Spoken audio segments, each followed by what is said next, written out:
Breakthrough awaits when we bench blueprints with assorted anticipation, however litigiously mean the Lord may look.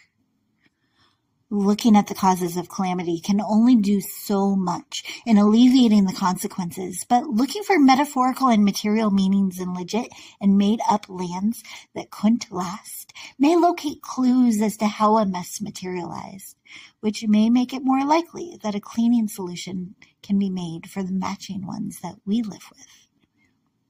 I must admit, though, that since much of this mess can be linked back to those that call upon the name or names of the Lord or lords they've lived for, and since many mock anyone who also believes the Lord can make anything improve, I'm more than often at a not-so-minor loss for confidence in whether what I claim can be confirmed. Thus, secular discoveries that can back up what would be anticipated if all archaeology could be backed up by the Bible should be a boost to one's courage to keep believing.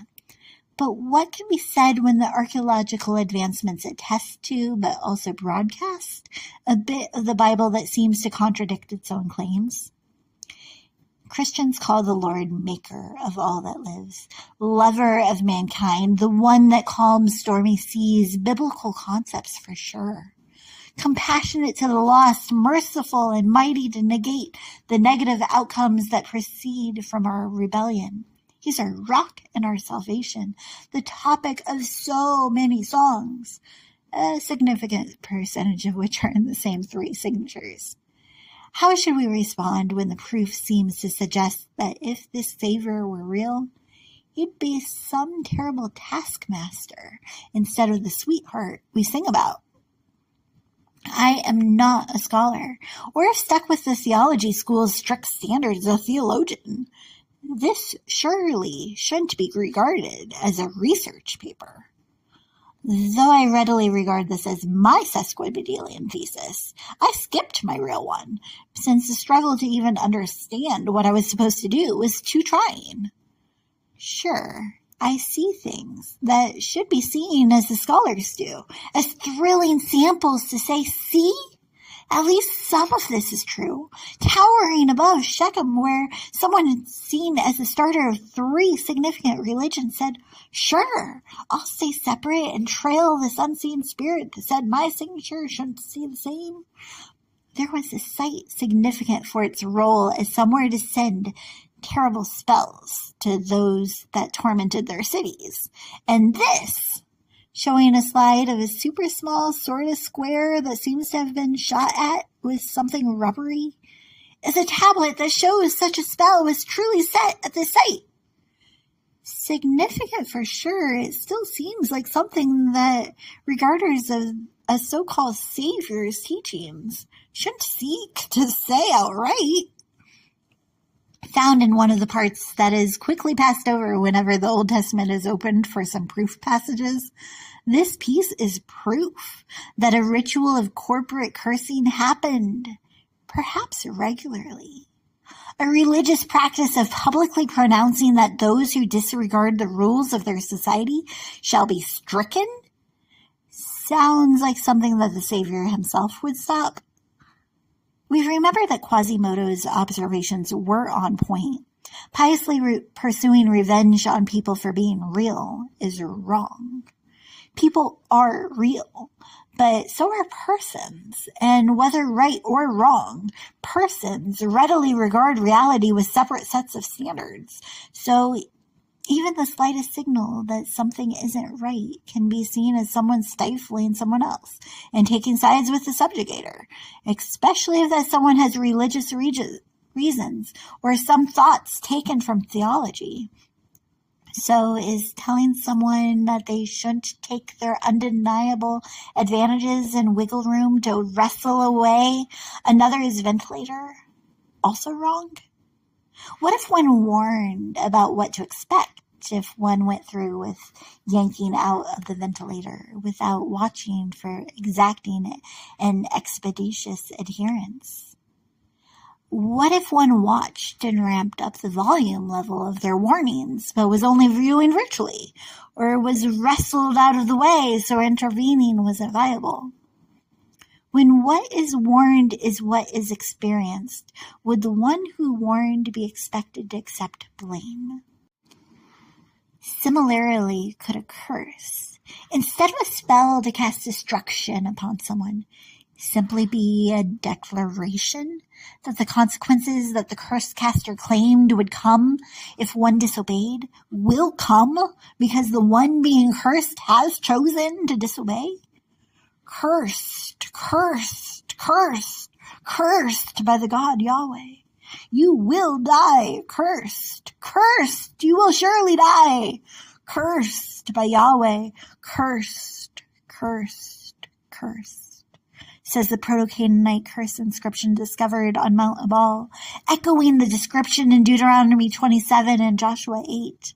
Although excavated in the 80s, this era's equipment is different, and significant changes in sifting capabilities caught something that could have been an amulet, an accessory, although I assume not one for appearances, to be with one always. Was the one who wore a warning one who we'd want to be around? Yes, I'm well aware of the bit of what atheists assert about the Yahweh cults and their cruelty. I can't compete with what brains better than I've been blessed with assert about ancient ages, so I won't wade around in areas I've only barely analyzed, asking to be advised about how I am way off base. But I bring it up anyway because aren't there questions contained in that discovery that we deal with currently? Are we cursed? Are we supposed to curse our companions? What is a curse? What comes to be when disease seeps into spaces that were once safe? When quarantine is broken? Isn't the spreading sickness a curse? To not only those stricken with disease, but also to the doctor who becomes stressed with their care, who has to be careful to change their clothes before taking their scared child into their arms. How a bacteria or a coronavirus slips into a space doesn't change the degree of a sickness. It simply cares to seize control of whatever it comes in contact with. Do you see the difference between one screaming, "Stop! The consequences of crossing the barrier will be detrimental to us all," and saying instead, "Because your bloodline was cursed, I can control you and your stuff"?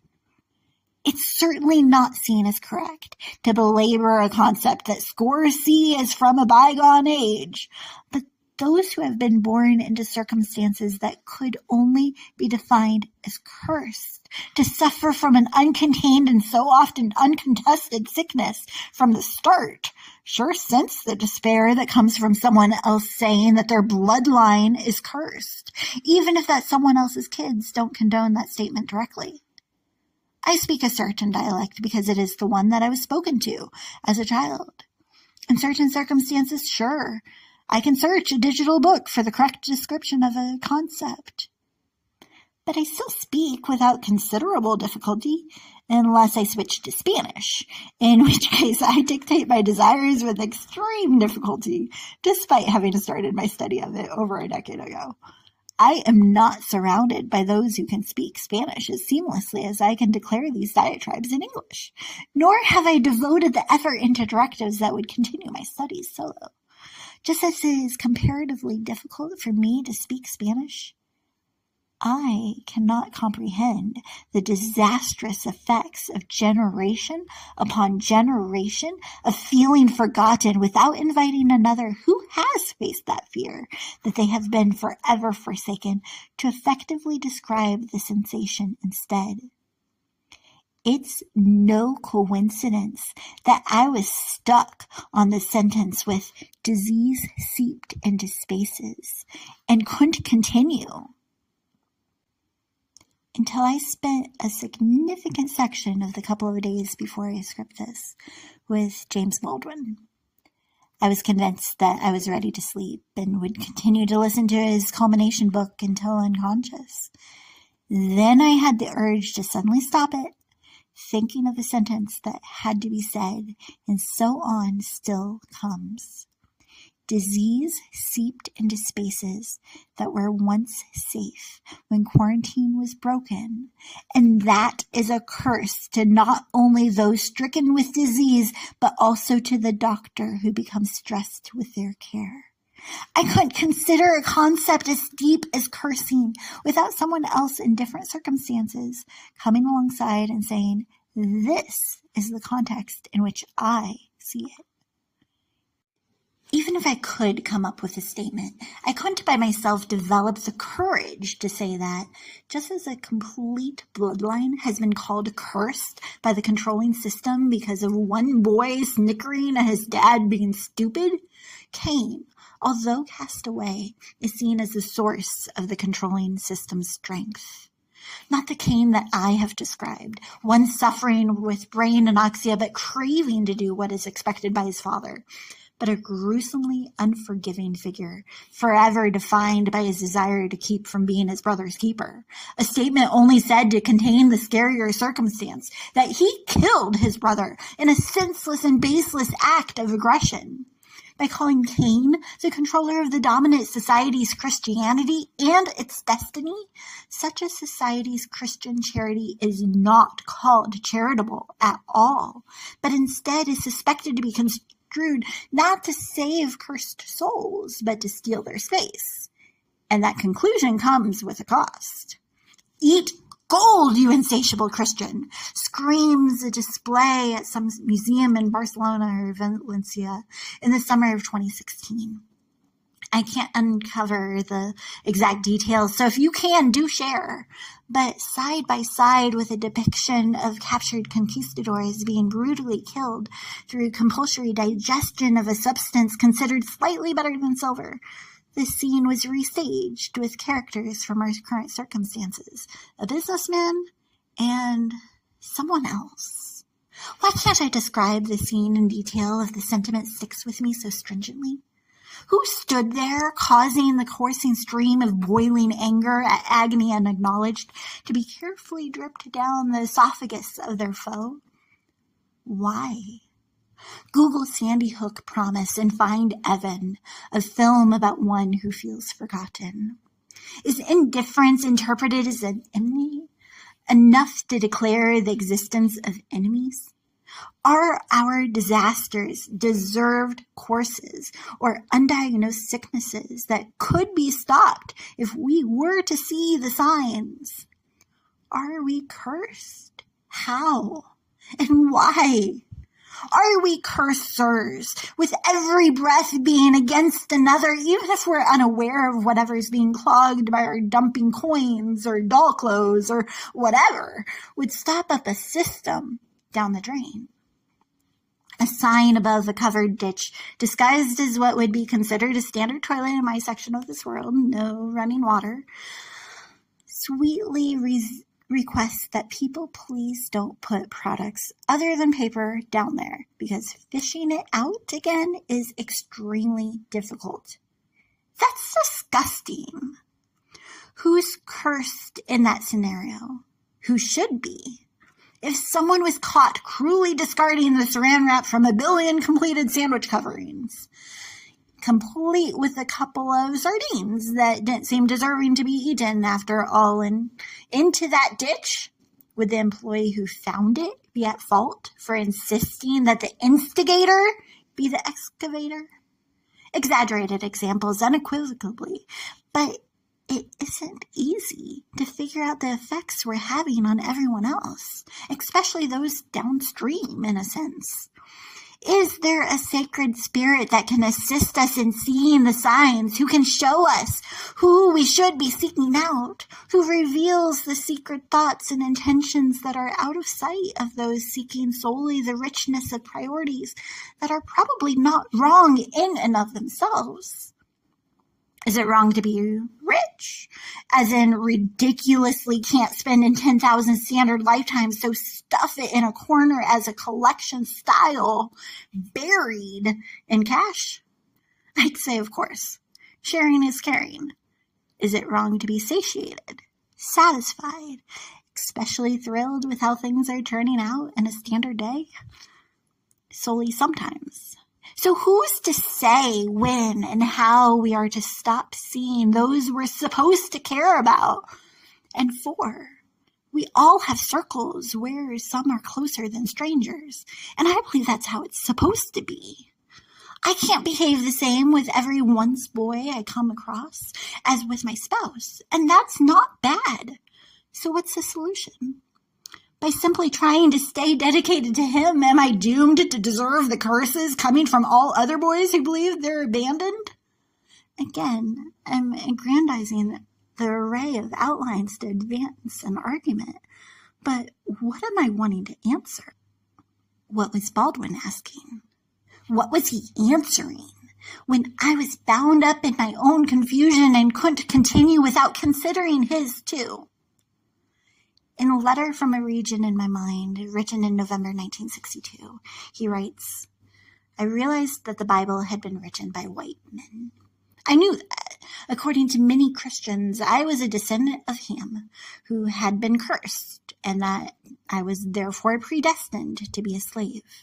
This had nothing to do with anything I was, or contained, or could become. My fate had been sealed forever, from the beginning of time.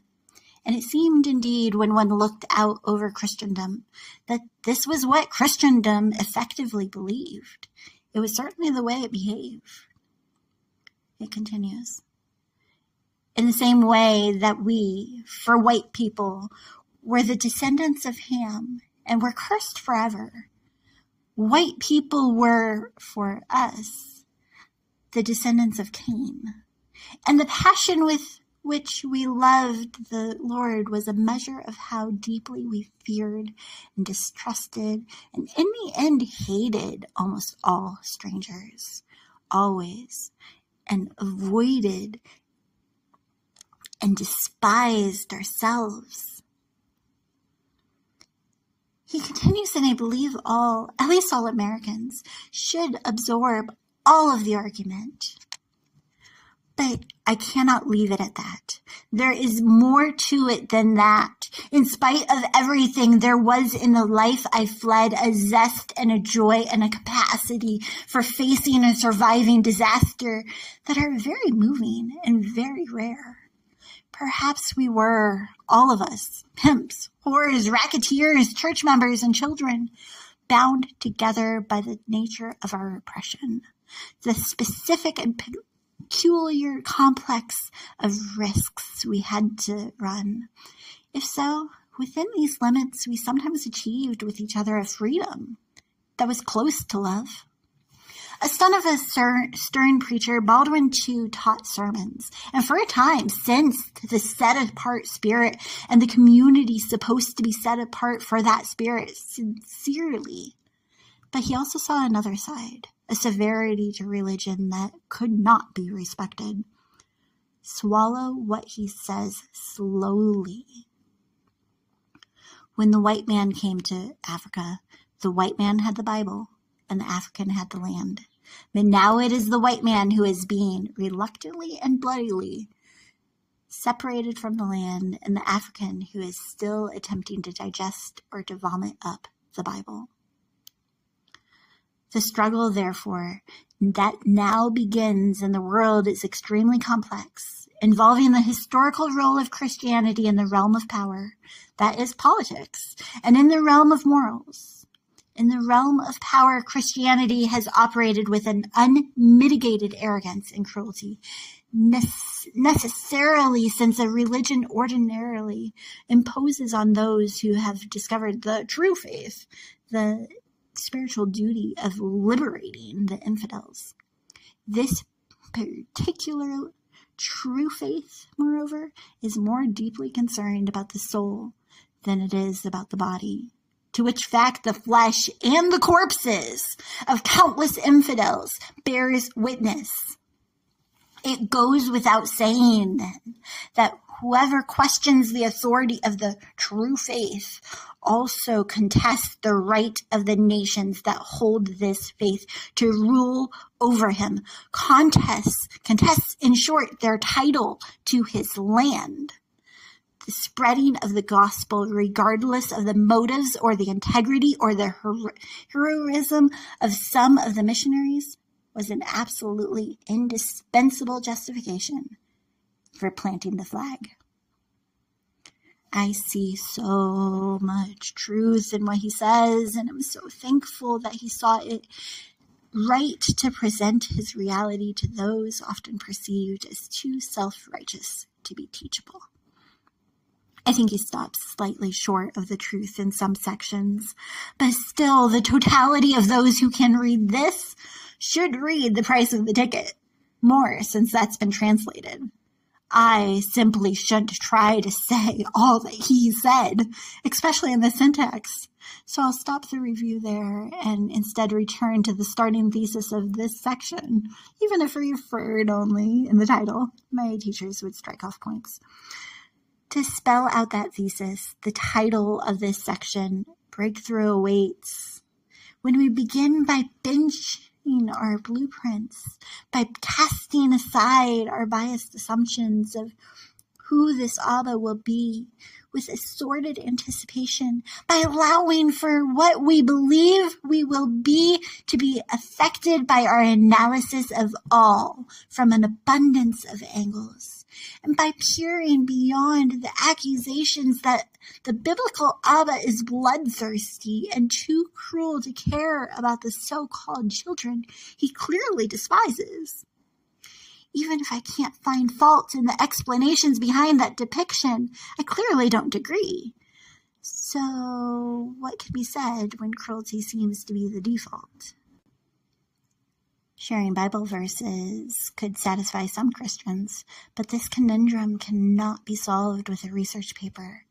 So permit me to provide some proof texts at a subsequent time and speak to the root of the problem. The point of this project is to point to prayer that can provide us with real plans to restore our spaces to something we've only thought of without any sense that we'd see the revival promise.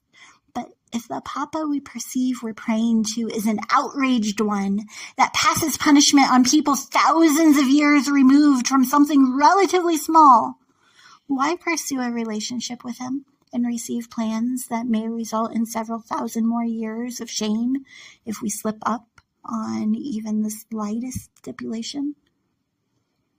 To the skeptics, I will simply say for this second that you're right. It doesn't make sense that we seem saner than our supposed creator. Don't be dismayed. He's superior to us in all aspects and beyond benevolent. To the Christians screaming, but his designs are superior to ours, as a shortcut to shoo away thoughts that don't make sense. Shush for a second. Please. Study the section where before a beloved spit out when stuck text is rephrased in Romans 11:33.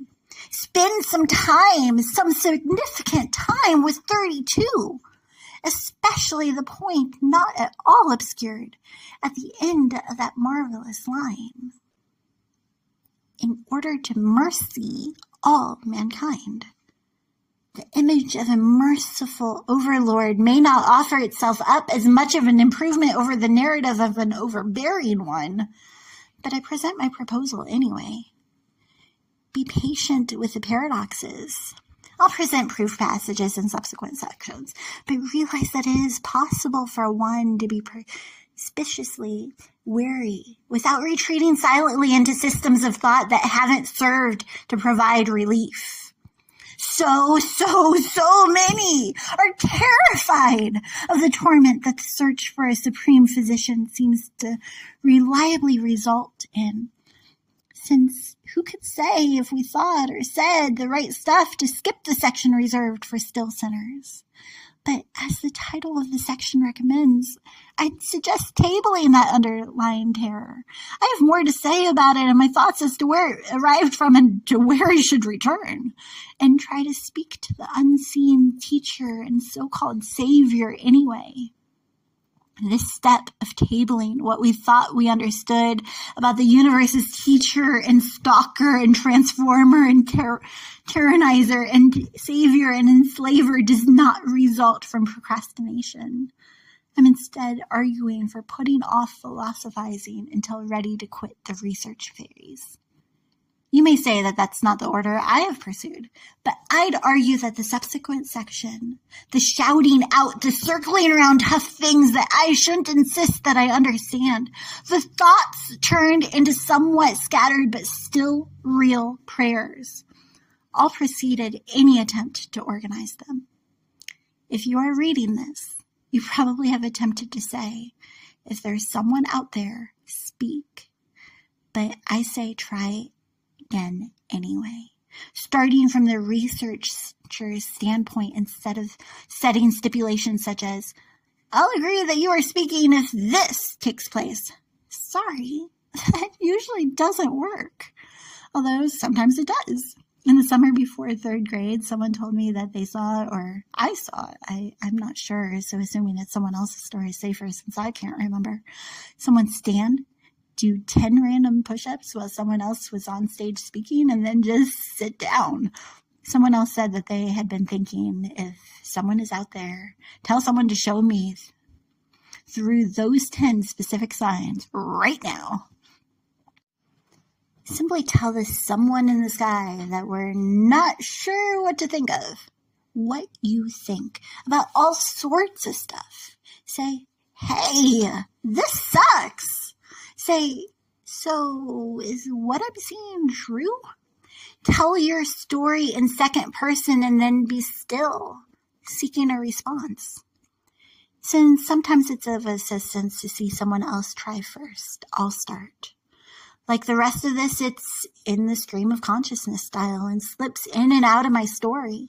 But that's where relationship stems from the sharing of ourselves, from being real about what we see and how we think we're supposed to respond to suffering around us versus what we're tempted to say instead.